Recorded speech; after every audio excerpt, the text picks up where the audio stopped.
ચાલો આપણે આંગણવાડી સાથે જોડાઈએ।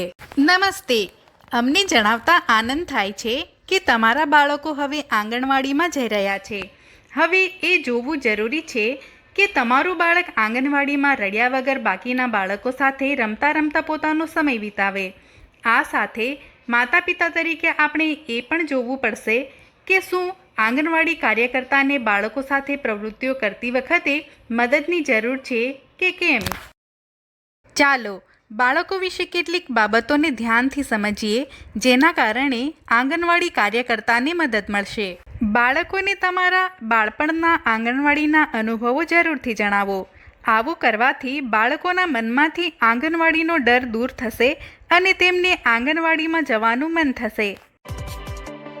બાળકોના ઊંઘવાનો અને જાગવાનો સમય નિશ્ચિત કરો। આવું કરવાથી ઓછી ઊંઘના કારણે બાળકો બેચેની અનુભવશે નહીં। બાળકોને નિશ્ચિત સમયે ટોયલેટ જવાની ટેવ પાડો, જેથી અન્ય બાળકોની સામે તેની મજાક ન બને।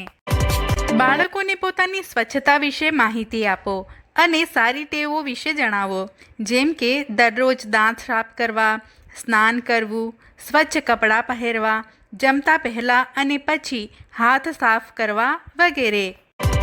બાળકોને વડીલો દ્વારા આપવામાં આવતી સૂચનાઓનું પાલન કરવાની ટેવ પાડો। આ સાથે મિત્રો સાથે રહેવું, લડાઈ ન કરવી, વસ્તુઓ, રમકડાં યોગ્ય જગ્યાએ રાખવા વગેરે। ધીમે ધીમે બાળકોને સારા સ્પર્શ અને ખરાબ સ્પર્શ વિશે માહિતી આપવાનું શરૂ કરો। જો બાળકોને કોઈ પણ વસ્તુની એલર્જી હોય અથવા કોઈ બીમારી હોય તો તેની માહિતી આંગણવાડી કાર્યકર્તાને જરૂરથી જણાવો। આશા છે આ વિડીયોમાં આપેલી માહિતી સમજી ગયા હશો। આવી જ વધુ નવી માહિતી સાથે ફરી મળીશું। ધન્યવાદ।